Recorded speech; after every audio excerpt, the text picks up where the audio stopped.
ni bajo tierra te esconder de la tecnología actualmente. Da igual que no uses tecnología, la tecnología te localiza.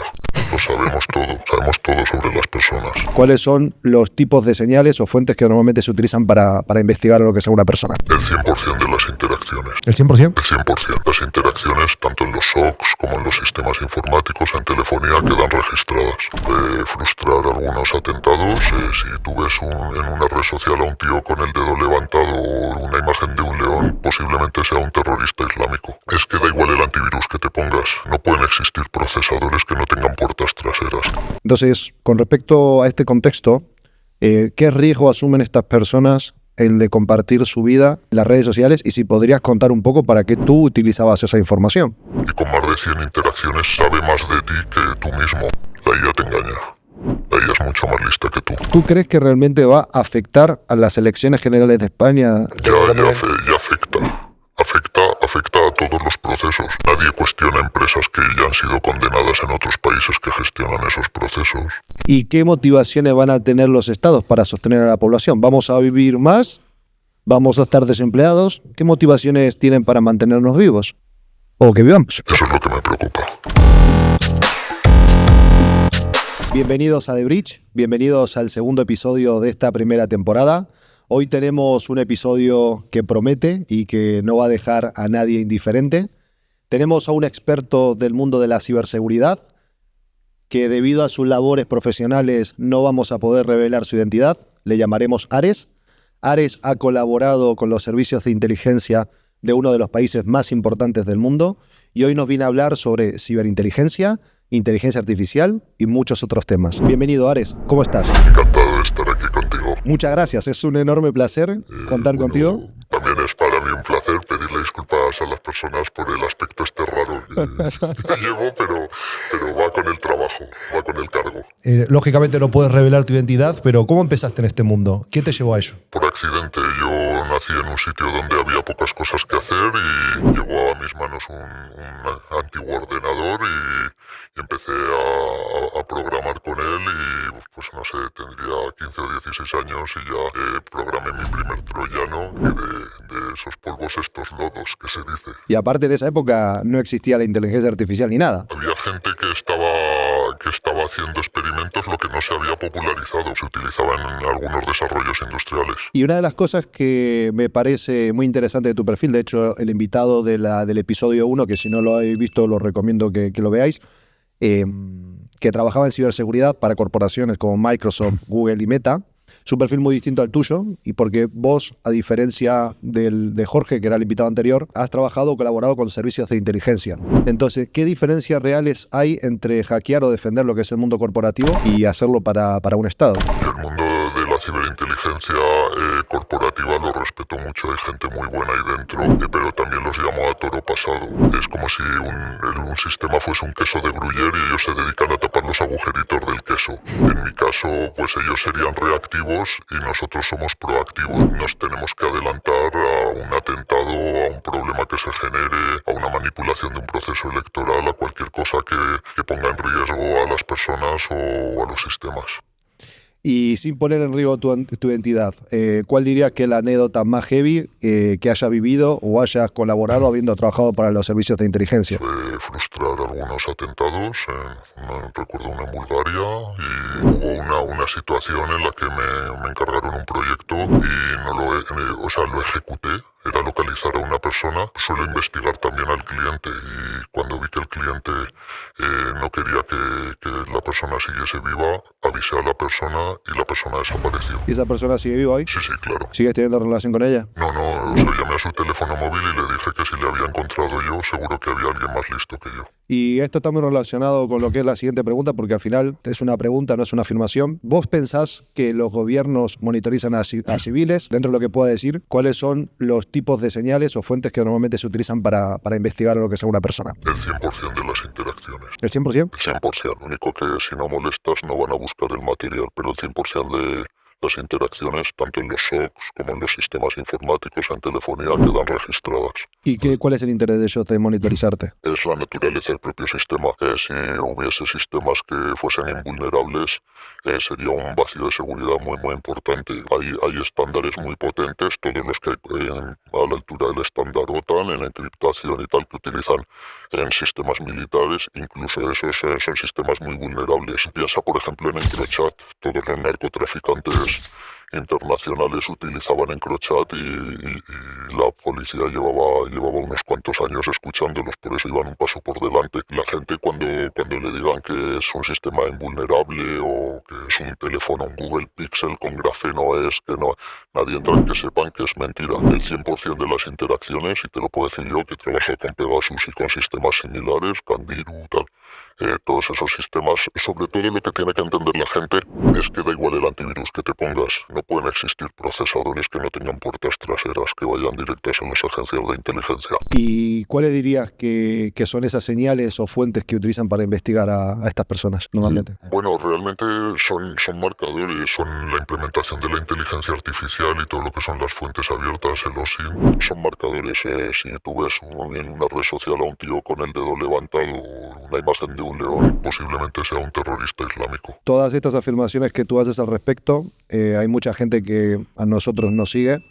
Para muchos, incluido para mí, hay algunos términos que empleas que lógicamente son desconocidos porque no trabajamos en el sector, pero sin embargo en tu caso sí es frecuente y que todos los días estás con ello, ¿no? Sin embargo, todas las personas que nos están viendo tienen seguramente a menos de 1 metro lo que es el móvil encima. Debido a tu conocimiento y a operaciones que has realizado en el pasado y el conocimiento que tienes en la materia, ¿qué información podría estar saliendo de los dispositivos móviles sin que ellos realmente lo supieran? El 100%. ¿Por ejemplo? Todo es todo.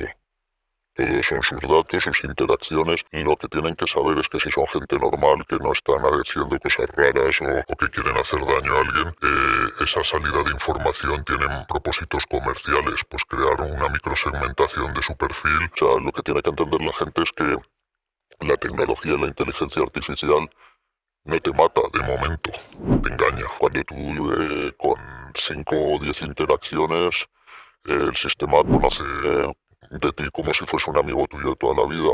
Con más de 30 o 40 interacciones, conoce de ti pues como si fuese alguien de tu familia. Y con más de 100 interacciones sabe más de ti que tú mismo.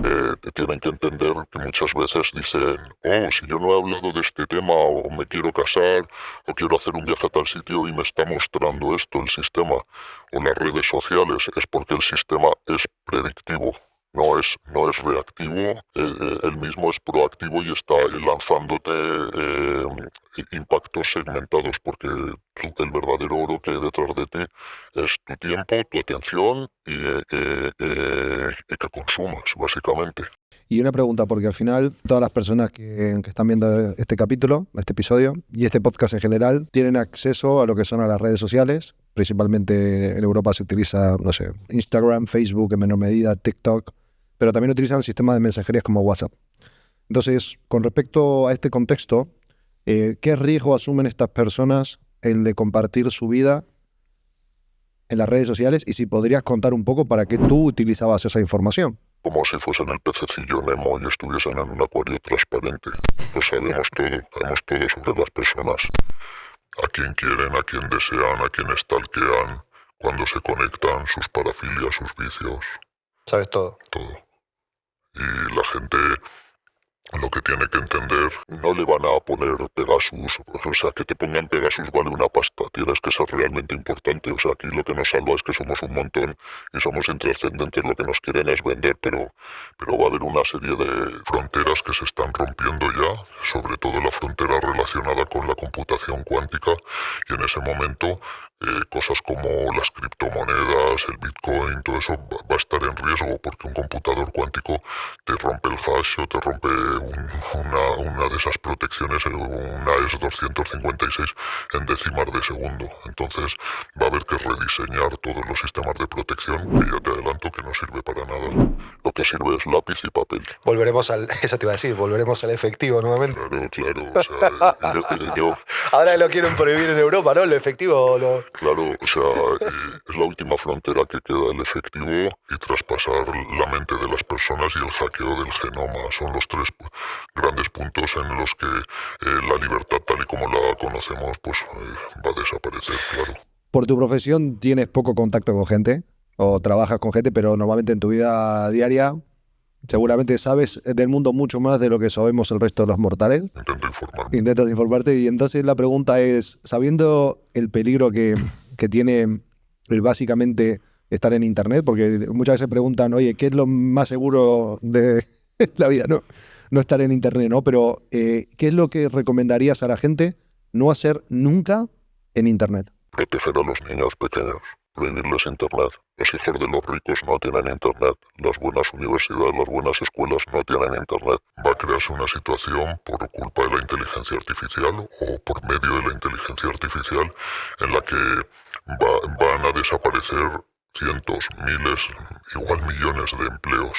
Las personas han perdido las skills, las capacidades. Eso es el verdadero problema.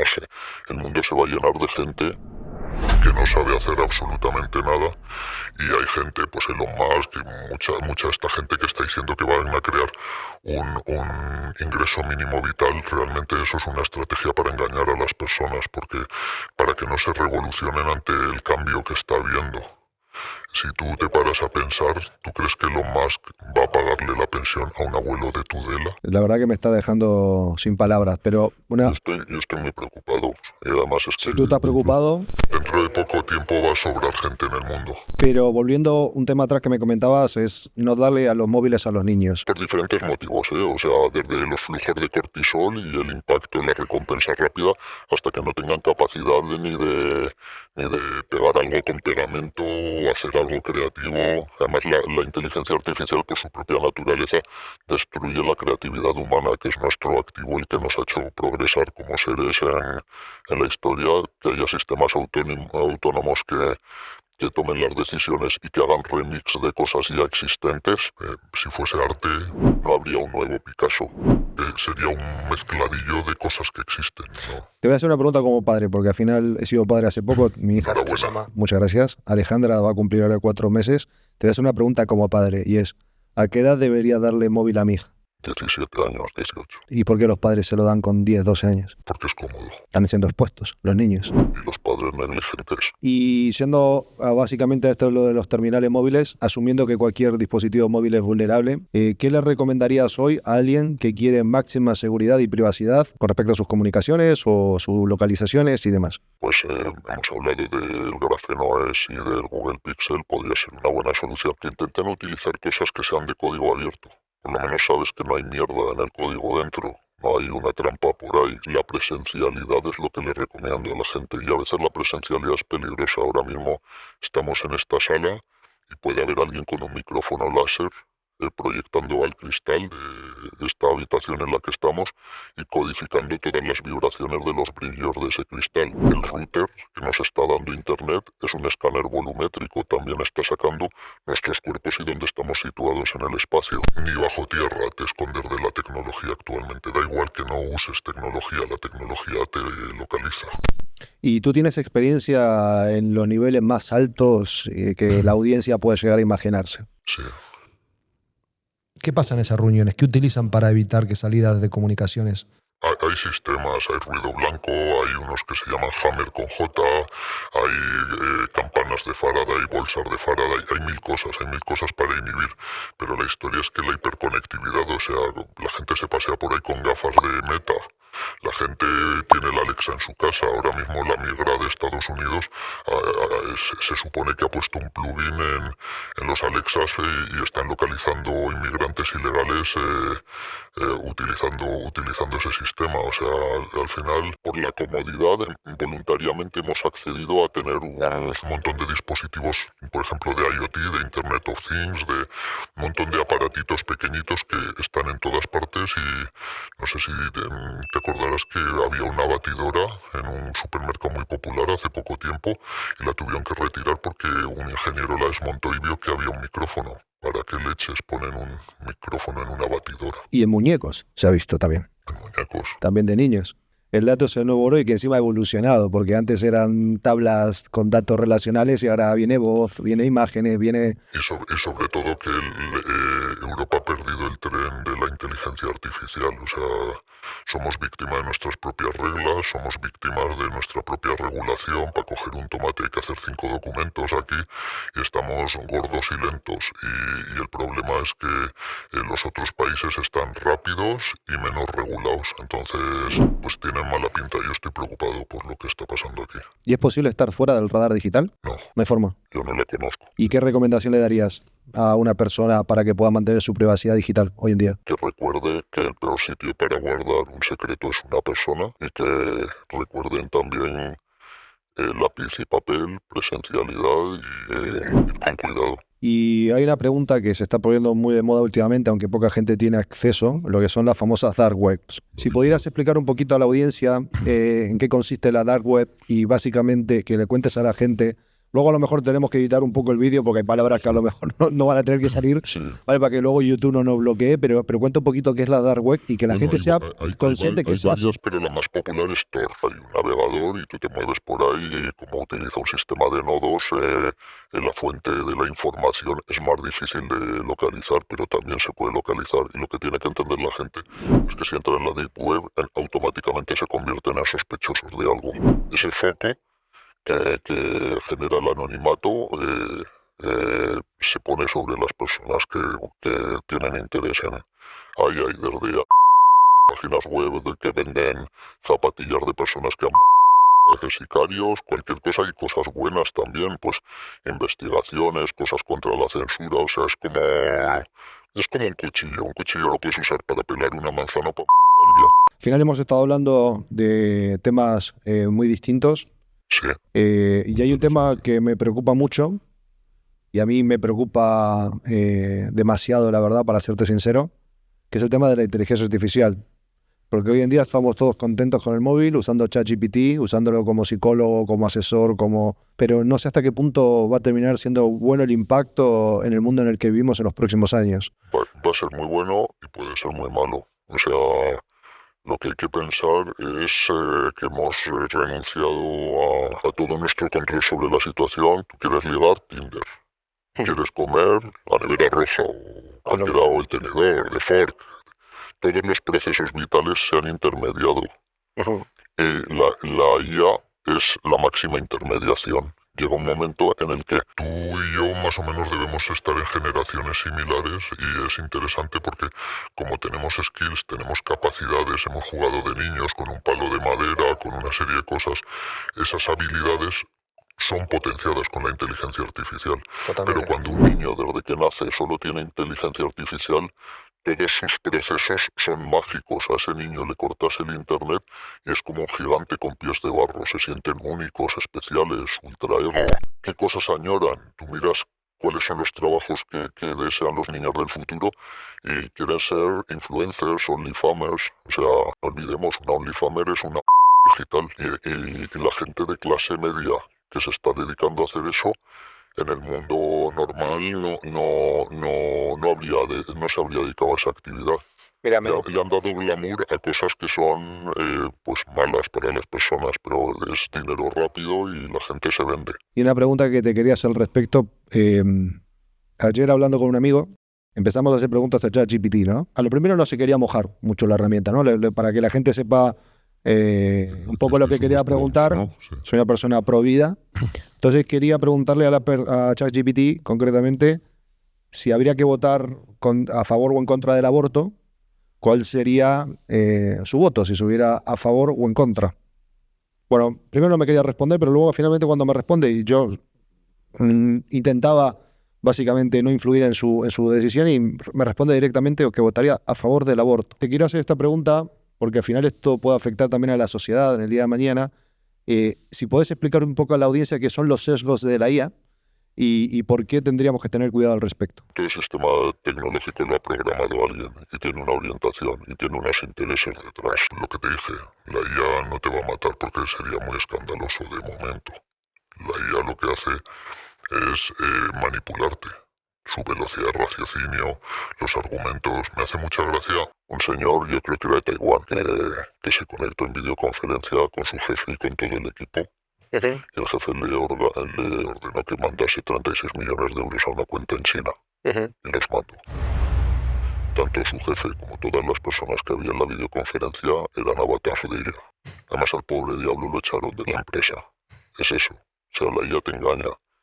Le quitaron los filtros. Bueno, hay softwares como Chaos GPT, hay muchos, ahora mismo hay muchos modelos para delinquir, modelos para hackers. Tú le quitas las protecciones, hicieron un experimento y le dijeron que tenía que meterse en unos sistemas determinados y tal, y llamó a una empresa de trabajo temporal para que le pasase el chaca, ¿sabes? El codiguito este que hay que pasar para entrar a una página web. Y cuando los trabajadores de la empresa de trabajo temporal le preguntaron que por qué no lo pasaba él mismo y quería pagar por hacer ese servicio, dijo la IA que era invidente. La IA te engaña.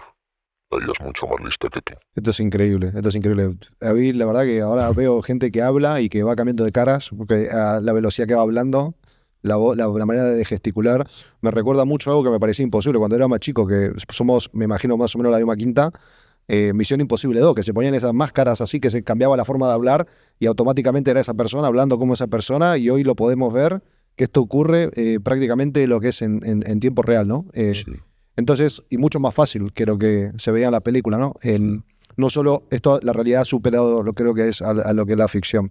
Hemos estado hablando de los sesgos. Me gustaría meterme ahora en un terreno pantanoso, que es, al final la IA está educando, bien o mal, pero está educando a la sociedad. Porque al final te forma, te instruye, pone en duda tus valores o no, dependiendo de también cómo la hayas tú entrenado. Y está creada para responder siempre, aunque sean respuestas aberrantes y no concuerden con los datos, eso no lo olvidemos. La IA siempre te va a responder, te va a dar una respuesta que va a ser creíble para que tú estés contento con ella, pero esa respuesta, y si es matemática, pues ya sabemos cómo se les va la cabeza. Totalmente, pero teniendo en cuenta todo esto que me estás comentando, ¿tú crees que realmente va a afectar a las elecciones generales de España? Ya afecta. Afecta a todos los procesos. Pues es curioso ver el interés que hay por no vigilar físicamente las sacas, como pasaba antiguamente, por destruir las actas rápido, por esos tablets, por esos formatos digitales. Nadie cuestiona empresas que ya han sido condenadas en otros países que gestionan esos procesos. Quizás estas afirmaciones sean la parte más peligrosa de esta entrevista. Totalmente, hay que tener cuidado. Seguramente alguno que otro mirará esta entrevista, ¿no? Seguro. Y una pregunta relacionada con esto. Hemos dicho que al final la IA puede hacer cosas buenas o puede hacer cosas malas, ¿no? Vamos a ser positivos. Yo creo sí, que aplicada la IA en el sector médico o de salud, puede impactar a la longevidad. Y a todo, y a la calidad de vida de los enfermos, a la edición de los nonatos de posibles problemas que van a tener de mayores, a la búsqueda de soluciones, a la resolución de enigmas matemáticos. Ahí al final es un tonto muy listo y muy rápido. Pero teniendo en cuenta básicamente que al final vamos a vivir muchos más años, no sabemos cuánto, pero seguramente yo digo que a lo mejor dentro de 100 años no será descabellado pensar que vamos a vivir 120, 130, 140 años. Podría ser. Puede que más, sí. O puede que más. Pero también hemos hablado que es probable que aumente mucho el desempleo. Y que sobre todo todas esas personas van a estar ociosas. Además la IA hay un punto de perversión porque si tú destruyes el empleo de todo el mundo, ¿quién te va a comprar? ¿Quién va a consumir? Los grandes genios de la IA están preocupados porque se han dado cuenta de que la humanidad no estaba preparada para soltar tan a lo bestia un sistema así. Tú piensas que hasta ahora todas las máquinas tenían un botón rojo que es el de parar. Todos los ascensores, todos tienen una escalera mecánica, siempre veréis el Hasta los botón misiles. rojo. Hasta los misiles. De hecho, en Rusia hay un héroe que hubo una alerta atómica y tenía que lanzar las bombas nucleares, los misiles nucleares, y no apretó al botón ese señor. Y es un héroe en el país porque era una falsa alarma. Se habría creado la Tercera Guerra Mundial y ese señor no le dio al botón. Ahora mismo el botón es automático, no hay un señor que cuestione las cosas. ¿Y qué motivaciones van a tener los estados para sostener a la población? ¿Vamos a vivir más? ¿Vamos a estar desempleados? ¿Qué motivaciones tienen para mantenernos vivos? ¿O que vivamos? Eso es lo que me preocupa. Que al final va a haber gente con una vida extraordinariamente... Tú mira, si quieres ver un dato curioso, mira los aviones y los jets privados que despegaron el día de la Super Bowl. Esos no contaminan, esos no tienen ningún problema. Lo que contamina es un vespino de un pobre o uno que no tiene una etiqueta energética. Eso sí que molestan y tienen que vivir en ciudades de 15 minutos. Y sistemas de crédito social. Y hay parias en China, gente que no encuentran habitación en un hotel, nadie les alquila, no pueden ser funcionarios y es porque han vertido determinadas opiniones en las redes sociales. Se están desarrollando tecnologías a partir de la IA como la Semantic Fingerprint, la huella semántica. Yo no sé cómo te llamas, no tengo tu email, no tengo ni un dato sobre ti, pero lo que sí que sé es cómo compones las oraciones y cómo te expresas. Y cada vez que te expreses te tumbaré tus redes y no te podrás expresar. Sabiendo que la IA viene para quedarse y estuvieras hablando a los chicos jóvenes que te van a mirar y a los padres, ¿cuáles serían estas 3 profesiones que dirías que deberían dedicarse o empezar a estudiar? Porque claro, yo tengo una niña y diría, pues hace 2 años diría, estudia informática, ingeniería informática. Hoy no tiene ningún sentido, porque hoy la IA lo puede hacer mejor que uno. Pero ¿qué crees cuáles son los trabajos, según tu conocimiento, que van a tener futuro en los próximos años? Que no sean repetitivos. ¿Cómo cuáles? ¿Se te ocurre uno? Desde fontanero hasta que sean de resolución de problemas, que sean trabajos creativos, que sean trabajos de replantearse las cosas a nivel estratégico, de alto valor añadido, lo que se llaman océanos azules. Los océanos rojos los va a cubrir todos la IA. Encima estás tocando un tema candente que hoy en España es muy difícil encontrar electricistas fontaneros disponibles porque los que son muy buenos están ocupados y luego... Y son caros. Son caros. Ahí nos están dando una pista de lo que va a molar. Lo que va a molar va a ser eso. Por eso te digo que protejas a los niños. Hay hasta un libro que se puede buscar por ahí, creo que es Leiner, el escritor, que explica que salía el jefe de interacción de Facebook pidiendo perdón por lo que había hecho con el cerebro de los niños. Buscan emociones muy rápidas, muy cortas, eso sube la irascibilidad, no son razonables. El mundo se ha llenado de gente que quiere recoger los frutos de árboles que no ha plantado. Pero sin embargo, luego hay mucha gente que hoy sigue estudiando, y perdonar la gente que está estudiando esto, en el sentido, no es el objetivo, no quiero tirar la hoja ni mucho menos, pero gente que estudia, por ejemplo, no sé, traductorado, gente que estudia, por ejemplo, disciplinas que son altamente sustituibles por la inteligencia artificial. ¿Qué recomendación le darías? Porque a lo mejor te encontrás con alguien que está estudiando y no sé, derecho. ¿Qué va a pasar en el mundo del derecho? Yo lo que pienso es que lo peor de esta vida es un tonto motivado. Eso le decían a Milei en Argentina, ¿eh? Milei no es tonto.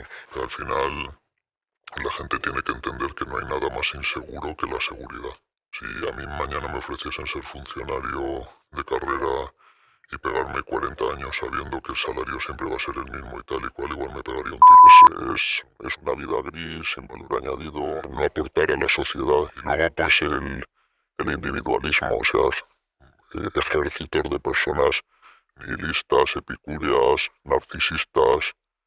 Solo hay que ver las redes sociales, están más idealizados que un jeroglífico egipcio, ¿sabes? Y la realidad es que todas esas personas que se sienten únicos y especiales y que solo piensan en salvar su culo han perdido la fuerza de la colectividad. ¿A dónde vamos como individuo? Lo que te protege, lo que te salva, lo que hace que evolucione el mundo es la colectividad. Y te das cuenta, y no es tener pensamiento de izquierdas, esto no es ni de izquierdas ni de derechas, es ser inteligente. ¿Cuántas cosas buenas de tu vida has conseguido de forma fácil? Están esperando a que llegue alguien y les diga, vengo aquí con un empleo de 15.000 euros al mes para ti porque eres único y especial. Así piensan esas personas. Y eso nunca ocurre. No. Y si ocurre es malo. Pero por eso me gustaría hacerte una última pregunta ya para cerrar. Al final hemos hablado de muchas cosas. Hemos hablado de ciberseguridad, hemos hablado de ciberdefensa, ciberataque, hemos hablado de cómo trabajan los estados, hemos hablado de la inteligencia artificial, cómo puede afectar a unas elecciones generales, hemos hablado sobre el futuro, longevidad. Si tuvieras que cerrar con una sola idea, ¿qué recomendación le darías? ¿O qué consejo le darías en base a todo lo que hemos estado hablando? Mi consejo es que protejan a los niños pequeños, que empiecen a protegerse. La IA se intenta comportar como personas y las personas se están empezando a comportar como máquinas. Y la realidad es que son como un pequeño hámster corriendo en una ruedecita y esa ruedecita es su vida. Entonces, pues lo que le recomendaría a la gente es que se cuestione porque están en todo para nada. Si esos objetos, si ese fast consume, si esa fast fashion les está llenando de verdad porque todo el dinero del mundo no puedes comprar un minuto más de vida. Solamente Dios sabe el tiempo y la hora indicada que nos iremos de este mundo. Así que bueno, muchísimas gracias. Espero que a mi pequeño universo mental pueda ayudar a alguien y muchísimas gracias. Muchas gracias a ti. Gracias por haber visto este segundo episodio de la primera temporada de The Bridge. Si te gustó, no dudes de comentar, darle a like, suscribirte y quédate atento a las novedades y a los próximos episodios que publicaremos pronto. Muchas gracias.